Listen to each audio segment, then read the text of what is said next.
అలాంటి ఇలాంటి దెబ్బ తగలేదు.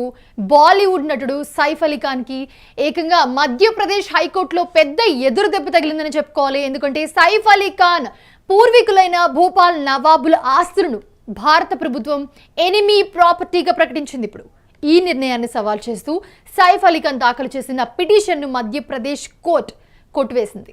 దీంతో భూపాల్ నవాబుల ఆస్తులు ఎవరికి చెందుతాయో అనే అనుమానాలు ప్రజల్లో ప్రస్తుతం మొదలయ్యాయి.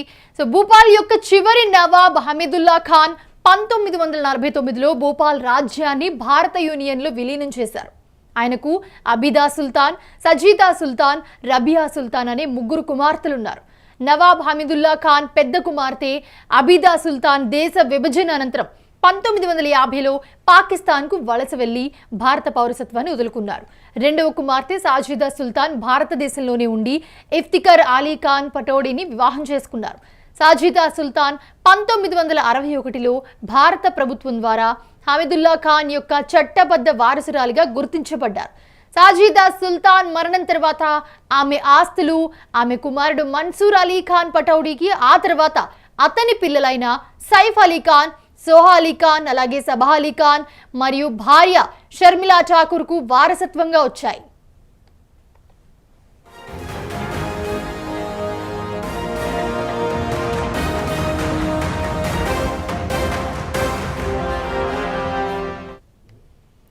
అసలు ఏం జరిగింది సైఫ్ అలీ ఖాన్ ఆస్తుల విషయంలో? ఏం జరిగింది, ఆస్తులు ఎలా వచ్చాయి, ఎక్కడి నుంచి వచ్చాయి అనేది ఒకసారి చూద్దాం. 1962 చైనా భారత యుద్ధం, 1965 1971 భారత పాకిస్తాన్ యుద్ధాల తర్వాత భారత ప్రభుత్వం ఎనిమీ ప్రాపర్టీ యాక్ట్ను అమల్లోకి తీసుకొచ్చింది. అప్పట్లో పాకిస్తాన్ లేదా చైనాకు వలస వెళ్లిన వ్యక్తుల ఆస్తులను భారత ప్రభుత్వం శత్రువుల ఆస్తులుగా పరిగణించి కస్టోడియల్ ఆఫ్ ఎనిమీ ప్రాపర్టీ ద్వారా స్వాధీనం చేసుకునే అధికారం ఈ చట్టం కల్పిస్తోంది.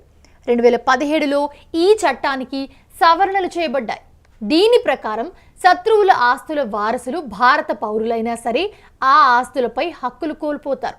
ఈ ఆస్తులు శాశ్వతంగా ప్రభుత్వ నియంత్రణలోకి వెళ్ళిపోతాయి.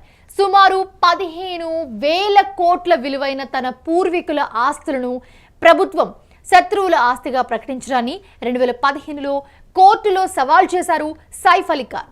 సైఫ్ అలీ ఖాన్ ఈ ఆస్తులకు వారసుడిగా వీటిని శత్రువుల ఆస్తిగా ప్రకటించడాన్ని 2015లో కోర్టులో సవాల్ చేశారని క్లియర్గా చూసుకుంటే, అయితే ఈ ఆస్తులు తన తల్లి షర్మిలా ఠాకూర్ అంటే అబీదా చెల్లెలు సాజిదా సుల్తాన్ వారసురాలు మరియు తర్వాత తన తాత మన్సూర్ అలీ ఖాన్ పటౌడీ ద్వారా తమకు సంక్రమించాయని, అంటే వారసత్వ ప్రకారం సైఫ్ అలీ ఖాన్కి ఆస్తులని సంక్రమించాయని చెప్పి ఆయన వాదించడం జరిగింది, ఆయన తరపు లాయర్. కానీ సైఫ్ అలీ ఖాన్ దాఖలు చేసిన పిటిషన్ను మధ్యప్రదేశ్ హైకోర్టు కొట్టివేయడంతో పాటు ఈ ఆస్తుల వివాదంపై మరొకసారి విచారణ జరపాలని, ఏడాదిలోగా తుది నిర్ణయం తీసుకోవాలని చెప్పి ట్రయల్ కోర్టును ఆదేశించింది 1 year బ్యాక్. అంటే సైఫ్ అలీ ఖాన్కి ఎదురు దెబ్బ తగిలినట్లయింది. అప్పుడే 15,000 కోట్ల ఆస్తిని ప్రభుత్వం ఇప్పుడు ప్రస్తుతం స్వాధీనం చేసుకుంటున్నట్లుగా తీర్పిచ్చింది. అలాగే సైఫ్ అలీ ఖాన్ పూర్వీకులైన భూపాల్ నవాబుల ఆస్తులని, అంటే మొత్తం 15,000 కోట్ల ఆస్తులను స్వాధీనం చేసుకుంటూ ఉన్నట్లుగా ఎనిమీ ప్రాపర్టీగా తీర్పిచ్చింది భూపాల్ హైకోర్టు, మధ్యప్రదేశ్ హైకోర్టు. దీనికి సంబంధించి భూపాల్లో ఉన్న ఆస్తులన్నీ కూడా ప్రస్తుతం ప్రభుత్వ ఆధీనంలోకి వెళ్ళిపోనున్నాయి.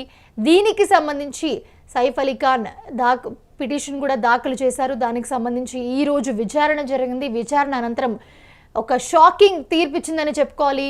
సైఫ్ అలీ ఖాన్కి పెద్ద ఎదురు దెబ్బ తగిలిందని చెప్పుకోవాలి. 1 కాదు 2 కాదు 15,000 కోట్ల ఆస్తిని ప్రభుత్వం ఎనిమీ ప్రాపర్టీగా గుర్తించింది.